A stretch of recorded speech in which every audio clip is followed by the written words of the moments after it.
Hi, I'm Daniel Andrews, owner and creator of Andrewsfootball.com, and I'm creating this video Thursday night after the Philly-Carolina game. And this is why you watch Andrews Football. This is why, because I called this game perfectly. Not only did I tell you Philadelphia was going to win, I told you how they were going to win. I told you here's how you beat Carolina. Carolina, if you let them run the ball, you stop them, and this is how you beat Carolina: is you make Cam Newton throw the ball within the pocket. What happened? 4th and 1. He was in the pocket. He made a bad pass. And that's how you beat them. Philadelphia has the better defense. I called that. Hopefully you were listening to me. Hopefully you've been following me and you went ahead and you collected. But basically, this is exactly why you follow me, because I nailed this. I called this game. I love this game. And you're going to get games I miss, but then there's going to be games I love. I will tell you to invest in, and you will collect. If you watched my last video, you know that I do like Jacksonville against the Rams. I watched the Rams-Seahawks game, and there's nothing in that game that leads me to believe the Rams are going to win. I haven't watched Jacksonville and Pittsburgh a second time. I may not get around to it, but I still like Jacksonville to cover 2.5. The Giants were a 12-point favorite. Now they're 11.5. I still like the Giants to cover 11.5. Like I said, I'm still watching some games. I may get a chance to watch Jacksonville, Pittsburgh again. I still want to watch some film, so it may be an amendment to the video. You may luck out and get a third video. I promise I'll shave for that one. So, but basically, I'm going to go over the rest of the games that are being played. 9 of them have lines, 2 of them do not. But I'm going to give you a brief overview over the rest of the games. The first one I'm going to cover is the Tim Wallace special. Cleveland will cover 9.5 this week at Houston. And you're probably saying, Dan, you know, Deshaun Watson's looked really good. Well, here's a few reasons why I like Cleveland 9.5. Number one, they're starting Kevin Hogan instead of Deshaun Kaiser. Now, hopefully, Deshaun Kaiser will use this as an opportunity to learn from the sidelines. Hopefully, he's not sitting down and sulking. Keep in mind, he's a 21-year-old kid. He came out as a redshirt sophomore. He probably still should be in school. Maybe stay in school 2 years. He might have been the number 1 overall pick in the draft, but he came out early, came out way early, and he's got a lot to grow. See, the Cleveland Browns are playing a 16-week preseason. You got a lot of youth. You're adapting a new system. You're going to play a bunch of draft picks from next year, because they have a bunch of picks. So you're going to see a lot of turnover. But after going 0-5, after winning only 2 games last year, Hugh Jackson's job's in jeopardy. So he's starting Kevin Hogan. And if they had Osweiler or Kevin Hogan will give the Browns a better chance of winning today. But Deshaun Kaiser's ceiling is through the roof. So that's why you wanted to get him out, get him some playing time. Hopefully he learns from this. But because you are starting Hogan, and Myles Garrett, he played a limited amount of snaps. He's been injured, but he did have 2 sacks. So you have him and Emmanuel Ogbah are going to close in on a beat-up Houston offensive line. And even though Deshaun Watson's looked good, he's still a rookie quarterback, and he's going to be dealing with a lot of pass rush this week. So this could be a game Cleveland wins, but I do like them to cover 9.5. Next game is the Jets at New England. Opened up at 9.5. Now it's dropped down to 9. I would be shocked if New England lost this game, but I think it's going to be a lot closer than people think. I could see it being 28-21, 27-24. It's a weird thing because the Jets actually have the better defense, but Tom Brady's slightly better than what the Jets got. So I wouldn't be shocked if New England won this game, but I like the Jets to cover. I don't love it, but I like it. Next game's Miami at Atlanta. Atlanta's coming off of a bye. The line was Miami's an 11.5-point dog. Now they're 12.5. But I like Miami in this game, and I'll tell you why. Here's a really good way to go ahead and beat Atlanta. You run the ball.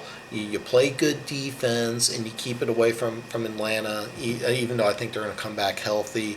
Keep in mind, Miami started off the season, I think it was a 1-3 or 1-4 last year, and then they made the playoffs. So don't be surprised if maybe they get turned around. I heard some talk that Cutler may be benched. I'm not sure about that, but we'll have to wait and see. Next game is the Saints are home against Detroit. Opened up at 5. I called it. If you're following Andrewsfootball.com, I got it at 4.5. But I'm telling you, when I first line came out that the Saints were a 5-point favorite, it's staying at 4.5. The Saints are fresh off of a bye. So I like them to cover. I don't love it because I think these two teams are two wild card contenders. But I would like the Saints off of a bye. I think it could be a high-scoring game. Over-under on this game has stayed the same. It's 50. I wouldn't touch that, but I would take the Saints. Next game is Green Bay. They're a 3-point favorite they're a 3-point favorite at Minnesota. I like Green Bay in this game. Here's the deal. Normally, if it's 3 points or less, what I will do is just say, who's got the better team? Forget home or away. Who's got the better team? Green Bay's got the better team. That's why I picked Green Bay. I don't love them. Minnesota obviously has a better defense. But Green Bay has a good defense. That's one thing I was really surprised about. Quarterback situation. I know they started Bradford. He didn't look good. I don't think it makes a difference. I like Green Bay to cover 3, obviously win. Next game, Baltimore's 6.5-point favorite at home against Chicago. I like what Chicago did in starting Mitchell Trubisky. Out of the quarterbacks in the draft, he was my favorite. Yes, I am aware that Patrick Mahomes is a Chief, but I like Trubisky more than I like Mahomes. But Mahomes obviously had more upside, but I thought Trubisky, I liked what he brought to the table. That's another story, and I'm getting carried away. But normally, when you have a rookie quarterback, I'll tell you to sit him for a year. You can start him right away, or you can sit him. The reason why I like them starting Trubisky is Chicago has a good defense. They have a good running game. I think Trubisky gives them a better chance to win. And John Fox is a good coach, but he won 3 games last year, so he is on a hot seat. He needs to do something, and I think Trubisky gives you a better chance to win. Not only that, they played against a really tough Vikings defense. Now they're going on the road to a very hostile, very difficult AFC defense. So he's not going to be able to see this very often. So it's a good learning opportunity for him. So I think in the long term, this is going to be good. Short term, take Baltimore at 6.5. The next game, San Francisco at Washington. Start off at 10, now it's 11. I know Washington's coming off of a bye, but Kyle Shanahan knows this team. He's former offensive coordinator. Normally, I don't make predictions like this, but Pierre Garçon, a former Redskin, I think he has a huge game. I would take San Francisco to cover. This could be one of those games San Francisco wins. I wouldn't make that bet, but I would make San Francisco cover 11. I like that. Next game I got here is Tampa Bay at Arizona. Opened up as a 2.5-point favorite.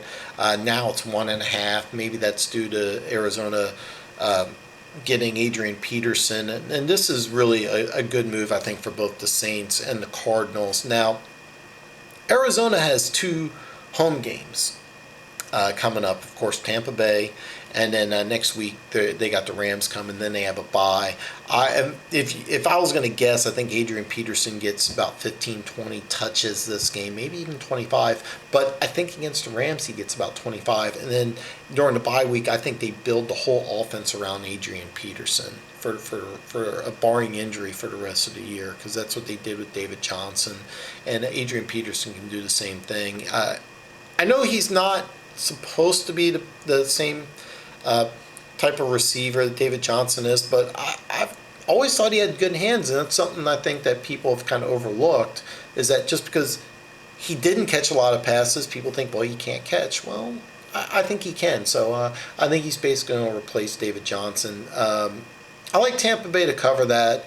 I think the first game, the offense is going to be a little unusual. Tampa Bay's still starting a couple rookies. Or I'm sorry, not Tampa Bay, but Arizona's got a couple rookies starting on defense. So I do like Tampa Bay. Like I said before, if the line's under 3, who's got the better team? Right now, Tampa Bay's got the better team. So the next 2 games I'm going to talk about do not have a line now. I use the Westgate app. This is the same app that ESPN uses. If I lived in Nevada, I would use the Westgate app to put action down because I'm not a Nevada resident. I cannot legally put action down on the Westgate app. There are other apps, other sources that you can use that may have point spreads. I used Westgate one, and they don't have a line for these two games that I'm going to talk about next. So the first game is Indianapolis Monday night is playing at Tennessee. The main reason there's no line is that it's still undecided if Marcus Mariota is going to start. A little fun fact, the Colts have an 11-game winning streak against the Titans. That's longest in the NFL. I want to throw out some numbers, and these are just Andrewsfootball.com opinions, but I think if Mariota starts, I think the Titans will be a 3.5-point favorite. I think if Castle starts, there'll be a 0.5 dog. It's a 4-point swing. I know it's a lot, but I think Marcus Mariota brings that much to the table, especially against this defense. So and also keep in mind, Andrew Luck is practicing, but he's not going to play this game. So he's going to run the scout team, and I don't have any word if he's going to play in the following week. But so there's no line on the game. As you know, I've picked Tennessee the last 2 weeks to cover, so I am not doing it again. But I'm not going to pick the Colts either. So if a line does come out, you may luck out and get a third video. But we'll wait and see. And then, of course, if you've been following what's going on in California, wildfires are running rampant throughout Northern California. It's apparently raining ash down there. The Raiders had to cut practice short. They're wearing masks out there. There's been talks about playing a game in Santa Clara. USC's playing a home game, so I don't think that you're going to play a home game Saturday and then you get the field ready for a Sunday game. I have no idea if they would play a game at the Rose Bowl or not. But apparently there's some talks because the 49ers are traveling to Washington that they may play the game in Santa Clara. And here's another thing. Carr, who was supposed to be out like 6 weeks, may end up playing. He's listed as probable. I'm going to throw out some numbers. I think if Carr starts and the game's in Santa Clara, I would put the Raiders as a 6-point favorite. If they played a game in Oakland, I would put with Carr as 6.5-point favorites. I think without Carr, it's 4.5 both places. And you're going to say, Dan, why is it different? I think Carr at home by himself is an extra half point. It's not as big of a swing versus Castle and Mariota, but I do think that they would be favored about just under a touchdown. I would also I'm gonna let you know if there is a line and I come out third video. I'm gonna let you know right now. I would pick Chargers to cover. I think Chargers win this game, no matter where it's played. The final game I'm going to talk about does have a line. It's the Kansas City Chiefs game. I will be in attendance. This is very ironic because the year I start Andrewsfootball.com is the year that the Kansas City Chiefs have the best team I've ever seen. I moved here from Baltimore in '84. I've been a Chiefs season ticket holder since '89. I will swear up and down that the '95 Chiefs team should have won a Super Bowl. And the '97 team, which was also very, very good. I think those are the two best teams. Marty Schottenheimer thought the '93 team that went to the AFC Championship game was his best team in Kansas City. I don't agree with that. I think it was the '95 team. Then I think it was the '97 team. Then I would put the '93 team in third. It's the third best team I've seen as a Kansas City Chiefs fan. All teams in the '90s, but this Chiefs team so far is the best Chiefs team I've ever seen. The '95 team should have won Super Bowls. That famous 10-7 loss in freezing rain that Lynn Elliott missed 3 field goals inside 45 yards, 2 within under 40 yards. That team should have won a Super Bowl. They had the number one run defense. They had the number one run offense. I could talk about that team for an hour easily about how good that team was. But the thing is, with the 95 and the 97 Chiefs teams, they lost those two games by giving up a combined 24 points in two games. They lost 14-10 and 10-7. This Chiefs team is the first really good Chiefs team that can come back from a large deficit. This team could come back from 20 points down, but they still have a good defense. Unlike the Dick Vermeil teams that could come back from 20 points, they could also blow a 20-point lead. This team won't blow a 20-point lead. That's why it's so exciting, because this is the first Chiefs team with a good defense. Is this defense as good as the 95 or 97 teams? No, they are not. But this Chiefs defense is good. But this Chiefs team has an offense. So that's why it's very ironic that I'm choosing this year to try to be objective about my team, which is currently the best team in the NFL. However, after watching the Eagles play, I might argue the Eagles have a better team. Yes, I'm fully aware the Chiefs beat the Eagles about a month ago, but since then the Chiefs have had some injuries, and the Eagles are a young team that looks like they're just getting better. So after my rant, I would have liked it a lot better if Pittsburgh would have lost, or would have won last week instead of lost. I think that makes them a little more motivated. That said, I am going to try to watch this game again, because I thought Pittsburgh kind of self-destructed. They are not going to do that again, but I just do not see the Chiefs not covering 4.5. I think they win, and they may win by double digits. I think the Chiefs got a revenge thing going, and Pittsburgh, while after a loss they usually come back, they don't play as well in the beginning of the season as they are going to late in the season. This Chiefs team's just better. Pittsburgh does not look like such, but I could also see Pittsburgh winning this game. So Dan, what I think is going to happen, I think Kansas City wins, and I think they cover 4.5. So if you have not already, please subscribe to my YouTube channel, Andrews Football, and follow me on Andrewsfootball.com.